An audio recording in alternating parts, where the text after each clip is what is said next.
Alors bonjour les amis, bienvenue dans cette nouvelle vidéo sur la programmation web et l'IA. Dans cette nouvelle vidéo, je te parle d'une intelligence artificielle qui est vraiment une des ressources qui est vraiment les moteurs de recherche. Il s'agit de ChatGPT 4. Alors ChatGPT 4 est, on va dire, le baron de toutes les intelligences artificielles. C'est un modèle révolutionnaire de toutes les intelligences artificielles. Il a été publié comme ça il y a 2 semaines. Et en 2 semaines, elle a été le sujet le plus recherché sur Google. Moi, je me suis dit qu'il ne faut pas que je passe à faire une vidéo dessus. On va parler alors dans cette vidéo de ChatGPT 4, qui est le prédécesseur de ChatGPT 3. Dans cette vidéo, restez jusqu'à la fin parce qu'on va tout débriefer, on va tout connaître, tout vous montrer de ChatGPT, comment ça marche, quels sont ses nouveaux attributs. Donc, on va vraiment tout débriefer. Si tu es tombé sur cette vidéo, tu as de la chance, parce que n'hésite pas à t'abonner, partager, activer la notification pour ne rater aucune vidéo de ce genre, parce que sur cette chaîne, nous parlons d'intelligence artificielle, de programmation web et l'évolution de l'informatique. Comme je disais, nous allons parler de ChatGPT 4. Alors reste jusqu'à la fin si tu veux savoir plus sur le sujet. On se retrouve derrière pour le générique.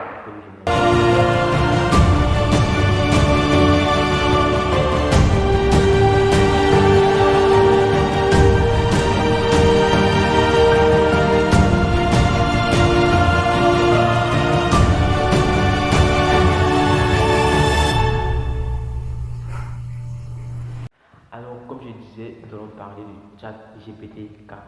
Comparé à son prédécesseur, ChatGPT 4 est multimodal.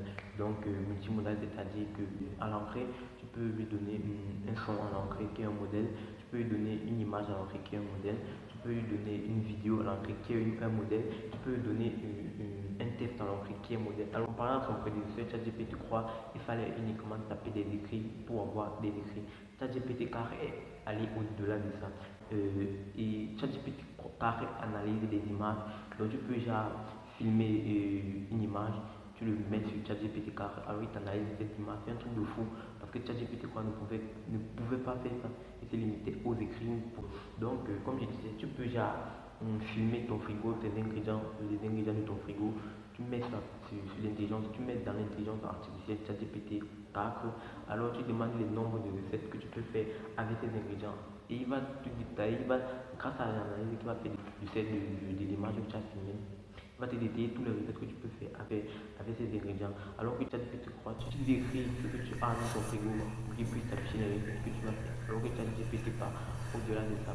Et ce qui fait aussi la différence avec ChatGPT, c'est que ChatGPT est vraiment très intelligent. Donc vraiment, il est très intelligent. Alors on a pu le tester au niveau très difficile. Il a eu la note moyenne de 5 sur 5. Ce que un étudiant sur 5 peut avoir. Alors que ChatGPT 3 avait la moyenne générale de 3 sur 5. Donc ce qui va, vous voyez déjà la différence. Donc ChatGPT est vraiment très intelligent. Et sur la partie très difficile, ChatGPT 3 a vraiment dépassé, il a réussi à atteindre la moyenne générale de 3 sur 5, ce qui font peut-être un étudiant, si on va dire un étudiant sur 20, parce que avoir la moyenne de 3 sur 5, c'est vraiment le top du niveau. Alors voici un graphe présentant, en vert vous allez voir le niveau que ChatGPT atteint, et en bleu vous allez voir ce que ChatGPT 3 avait. Donc en vert c'est ce que ChatGPT 4 a réussi à faire, et en bleu ce que ChatGPT 3 a réussi à faire. Donc vous voyez le graphe, ChatGPT 4 a vraiment dépassé les normes.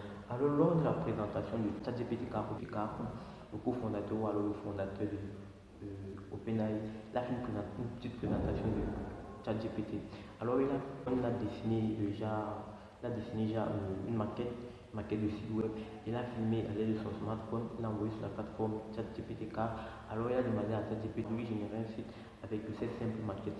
ChatGPT 4 il a généré un site, c'est vrai qu'il n'était pas parfait, vu que c'était un site, bref, c'était un petit site.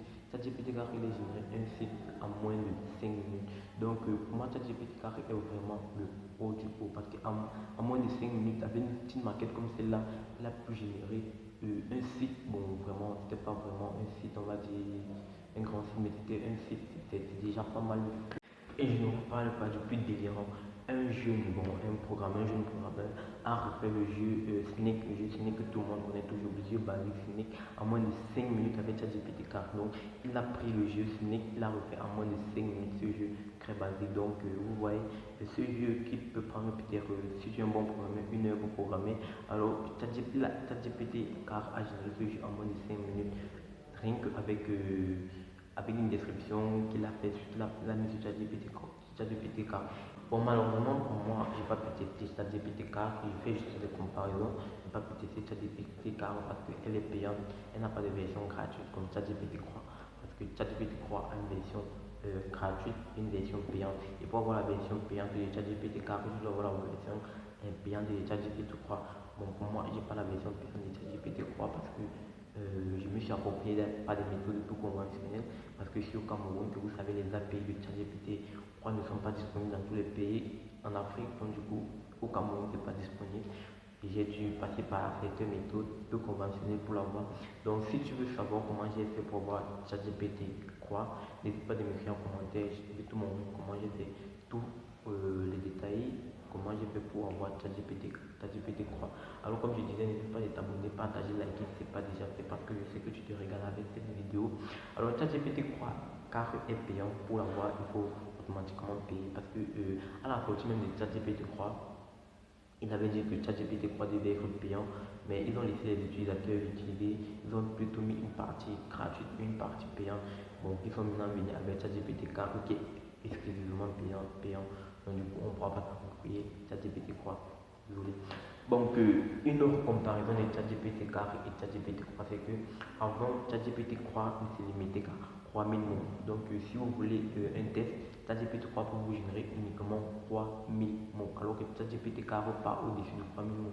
ChatGPT 4 peut vous générer 25 000 mots. Je dis bien 25 000 mots. ChatGPT 4 peut vous générer 25 000 mots avec une description. Donc, vous pouvez carrément écrire un livre par un livre volumineux, 4000 mots, et il est vraiment très rapide comparé à son prédécesseur ChatGPT 3.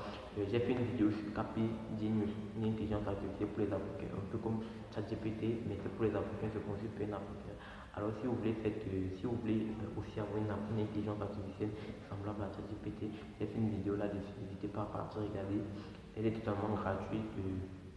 Vous vous inscrivez sur la plateforme. Elle a même une application où vous inscrivez sur la plateforme et elle fonctionne exactement comme ChatGPT. Elle utilise les mêmes algorithmes que ChatGPT. Elle a les mêmes API que ChatGPT, mais seulement que ces API sont gratuits. Celui qui a posé cette application paye des API auprès de la société OpenAI. Donc je crois que j'ai fait le tour de ChatGPT.